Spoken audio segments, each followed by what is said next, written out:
Hi students, வணக்கம் எல்லாருக்கும். இன்னைக்கு நாம இந்த வீடியோவில் பார்க்க போகிறது சிம்பிள் ஹார்மோனிக் மோஷன், தனிச்சீரிசை இயக்கத்தை மேற்கொள்ளக்கூடிய அந்த பொருள்களுக்கான அதனுடைய அலைவு காலம், வீச்சு, முடுக்கம், அதை பற்றின ப்ராப்ளம்ஸை தான் நம்ம நீட் ரிலேட்டடாக பார்க்க போகிறோம். ஸோ அதில் முதல் ப்ராப்ளம் இது. M நிறையும் R ஆரமும் கொண்ட ஒரு கோளம் கேபிட்டல் R ஆரம் கொண்ட ஒரு குளிர்ந்த பரப்பில் நடுவாமல் உருளுகிறது. அப்புள்ளியினை பற்றி அலைவுகளை மேற்கொண்டால் அலைவு நேரம். ஸோ இது ப்ராப்ளம். அதாவது ஒரு sphere of radius R, small r and mass M is rolling without slipping in a concave surface of radius capital R. If it executes oscillations, then what is its time period? So that is the question. So let us try to solve. இப்போ ஒரு குளிர்ந்த பரப்பு நாம இங்க போட்டுக்கலாம். So இது ஒரு குளிர்ந்த பரப்பு. இதோடைய சென்டர் ஆஃப் கர்வேச்சர், வளைவு மையம் இங்கே இருக்கும். இதோடைய வளைவு ஆரம், radius of curvature capital R. இதுதான் இந்த கான்கேவ் சர்ஃபேஸை பற்றி நமக்கு கொடுக்கப்பட்டிருக்கக்கூடிய பாயிண்ட். இங்கே ஒரு பால், ஒரு மெட்டல் பால் இருக்கு, அல்லது any kind of ball of made. அது ஒரு ஸ்பியர், ரைட்டா? ஒரு ஸ்பியர், ஒரு கோளம். அதோடைய ஆரம் ஸ்மால் ஆர். அப்ப இதுல இருந்து இது வரைக்கும் உள்ள distance r minus r. Okay. அப்ப என்ன ஆகும்னா, இந்த பாயிண்ட்ல it makes angle theta if it is oscillating. இது அலைவுகளை மேற்கொள்ளுகிற பொழுது, இப்ப ஃபார் எக்ஸாம்பிள் இடப்பெயர்ச்சி theta ஆங்கிள் இடப்பெயர்ச்சி அடைஞ்சிருக்கு அப்படின்னா இது mg நமக்கு தெரியும். அப்ப this is also theta. அப்ப இது காம்பனண்டா பிரிக்கும் போது இது mg cos theta ன்னு சொல்லுவோம். and this is the restoring force. அது நமக்கு தெரியும் mg sin thetaங்கிறதுல நீங்க கான்செப்ட்ல படிச்சிருப்பீங்க. and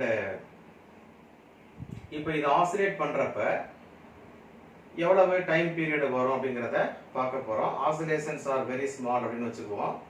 இப்போ இன்னொரு பாயிண்ட் என்ன அப்படின்னா, it is not sliding. அது ரொம்ப முக்கியமா நம்ம இந்த ப்ராப்ளத்தை நீங்க பார்க்கணும். it is not sliding simply, it is rolling. இது என்ன பண்ணுது? rolling without slipping. அப்ப ரோல் ஆகுது, at the same time டிஸ்பிளேஸ்மென்ட்டும் ஆகுது அப்படிங்கிற விஷயம் நம்ம இதுல பார்க்கணும். சோ அந்த பாயிண்ட் ரொம்ப முக்கியம். நீங்க இதுல கவனமா இருக்க வேண்டியது. அப்ப இங்க ரோலுக்கு ஆங்குலர் டிஸ்பிளேஸ்மென்ட் இருக்கு. அதே மாதிரி கான்கேவ் சர்ஃபேஸ்லயும் ஆங்குலர் டிஸ்பிளேஸ்மென்ட் இருக்கு. ஃபார் எக்ஸாம்பிள், இப்ப இங்க இருக்கிறது சப்போஸ் இப்படி ரோல் ஆகுதுன்னு வச்சுங்களேன், அல்லது இப்படி ரோல் ஆகுது அப்படின்னா, அப்ப இங்க இருக்கிற இந்த ரேடியல் வெக்டார் இங்க வரும்போது அது என்ன பண்ணுதுன்னா, இட் மேக்ஸ் ஆங்கிள் phi இந்த இடத்துல. ஓகே, அது ஞாபகம் வச்சுக்கோங்க. அப்ப நாம என்ன பண்றோம்? ஃபர்ஸ்ட் இந்த தீட்டாங்கிறது ஆங்குலர் டிஸ்பிளேஸ்மென்ட். அப்ப அதை நம்ம எப்படி எழுதலாம் அப்படின்னு பாத்தீங்கன்னா, if you complete a right angle triangle for small oscillation, ரைட்டா? சோ நமக்கு அப்ப என்ன வரும்னா, sin theta is equal to opposite side. for example, இந்த டிஸ்பிளேஸ்மென்ட்டை நான் s ன்னு வச்சுக்கிறேன். so s divided by r minus r. therefore when the oscillation is very small, அலைவு மிக சிறியதாக இருந்தால் நம்ம என்ன பண்ணலாம்? sin theta ன்னு வச்சுக்கலாம். அப்ப theta is equal to s divided by r minus r. therefore s is equal to r minus r into theta அப்படின்னு வச்சுக்கலாம். ரைட்? ஓகேவா? ரைட். அடுத்தது, இப்ப இந்த டிஸ்பிளேஸ்மென்ட் ஆகும்போது இந்த பால் ரோல் ஆனாதான் இந்த டிஸ்பிளேஸ்மென்ட் நடந்திருக்கும். இப்ப அதுக்கு இணையான அந்த ஆங்குலர் டிஸ்பிளேஸ்மென்ட் ஆஃப் த பால் என்ன வரும் அப்படின்னு பார்க்கும்போது, சோ ஒண்ணு இல்ல, இப்ப இந்த பாயிண்ட் இதோட சென்டர்னு வச்சுங்க. அப்ப இது அதோட ரேடியல் வெக்டர். அப்ப இங்க இருக்கிறது சப்போஸ் இங்க வருது அப்படின்னா, so this makes an angle phi. அப்ப this is the actual displacement. அப்ப அதுக்கு பார்க்கும்போது sin phi is equal to opposite side நான் இதையும் s ன்னு வச்சுக்கிறேன். இதுக்கு ஈக்குவலண்டான displacement divided by r. Therefore s is equal to r phi. Phi also very small. அப்ப நாம என்ன பண்ணிக்கலாம்? sin phi phi ன்னு எடுத்துக்கலாம். இப்போ நாம ரெண்டையும் ஈக்குவேட் பண்றப்ப நமக்கு என்ன கிடைக்குது அப்படினா r minus r into theta is equal to r phi அப்படி நமக்கு கிடைக்குது. Therefore theta is equal to r phi divided by r minus r அப்படிங்கிறது நமக்கு கிடைக்கக்கூடிய வேல்யூ. இப்போ இங்க போயிருக்கிற அந்த பால் வந்து எதனால திருப்பி ரிட்டர்ன் வருதுன்னா because of this restoring force. அப்ப restoring torque மீள் திருப்பு திறன் நமக்கு தெரியும். டார்க் வந்து force restoring force into perpendicular distance. அப்ப நமக்கு என்ன வந்துரும் அப்படினு சொன்னாக்க force வந்து mg sin theta. So that is acting and suppose இது force அப்படினா perpendicular distance வந்து small r. So mg sin theta into r. So when it is revolving rolling அப்ப because of this force அப்ப இதுல force இங்க ஒரு force அப்ப perpendicular distance வந்து r. ரைட்டா? So இந்த பாயிண்ட்க்கும் இதுக்கும் நடுவுல இருக்கிற அந்த perpendicular distance வந்து r. ஏன்னா இங்க ஒரு force நமக்கு இருக்கும். ரைட்? அப்ப டார்க் கிடைக்குது. when theta is very small அப்ப என்ன பண்ணலாம்? mg theta into r. That is minus mg. What is our theta? r phi divided by r minus r into r. அப்ப என்ன கிடைக்கும்னா minus mg. Okay, so r into r square phi divided by r minus r அப்படினு கிடைக்குது. This is our tau. But நமக்கு தெரியும் tau அப்படிங்கிறது I alpha which is related to moment of inertia நிலைம திருப்பு திறனோட நம்ம வந்து இத ரிலேட் பண்ணிருக்கோம்.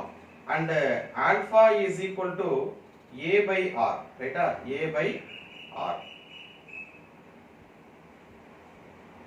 so ஒரு அச்சை பற்றி சுழலுகிற பொழுது இப்போ நமக்கு வந்து angular acceleration அப்படிங்கிறது linear acceleration by capital R. So alpha is equal to a by r and this is for the sphere. So it is a by r. அப்ப நம்ம சப்ஸ்டிட்யூட் பண்ணுவோம். tau is equal to I a divided by r. But it is very important. இங்க is executing SHM அப்படிங்கிறதுனால அதோட acceleration எப்படி வரும்? a is equal to minus omega square theta and இப்போ நம்ம என்ன பண்ணலாம்? tau is equal to I by r minus omega square theta. so ரெண்டு டவை நம்ம இதல இப்ப ஈக்குவேட் பண்ணோம் அப்படினு சொன்னா minus mg r square phi divided by r minus r that is equal to minus I omega square theta divided by r. so இதுல என்ன cancel ஆகுது? minus கேன்சல் ஆயிரும். and another thing is okay நம்ம வந்து oscillation time period கண்டுபிடிக்கணும். therefore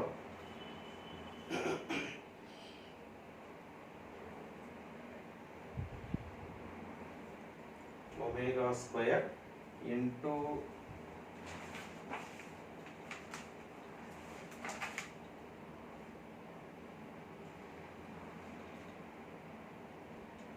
so here ஒரு small correction. this only is rolling. அதனால என்ன வரும் அப்படினா omega square phi அப்படினு வந்துரும். so இங்க omega square phi இங்க omega square phi. therefore phi also cancel ஆயிடுது. அப்ப என்ன கிடைக்குது? omega square is equal to ஏனா omega நம்ம கண்டுபிடிச்சா தான் t கண்டுபிடிக்க முடியும். அப்ப mg into r square into r divided by r minus r into I. இப்போ what is I? Iங்கிறது அந்த கோளத்துக்கான நிலைம திருப்பு திறன். when it is rolling without slipping பாத்தீங்கன்னா அதோட நிலைம திருப்பு திறன் வந்து நமக்கு வந்து என்ன கிடைக்கும்னா 7/5 mr ஸ்கொயர் அப்படிங்கிறது நமக்கு ஆல்ரெடி இருக்கக்கூடிய result. So that mg r square into r divided by r minus r into 7/5 mr square. அப்ப என்ன பண்ணிடலாம், mr square cancel பண்ணிடலாம். So therefore what is omega? Omega is equal to root of இது மேல போயிடும், right? So 5gr divided by, right, இந்த 5 மேல போயிருது, divided by 7 into r minus r. இப்போ நமக்கு தெரியும் ஒமேகாங்கிறது 2 pi by t, that is equal to root of the same quantity 5gr divided by 7 into r minus r. Now what we have to find out, நம்ம கண்டுபிடிக்க போறது அலைவு நேரம். அப்ப இந்த மாதிரி இந்த குளிர்ந்த பரப்புல அலைவுறக்கூடிய அந்த பாலோடைய அலைவு காலம் t is equal to அப்ப என்ன வரும் அப்படின்னு பாத்தீங்கன்னா 2 pi into root of 7 into r minus r divided by 5 into g into r. So that is the solution for this problem.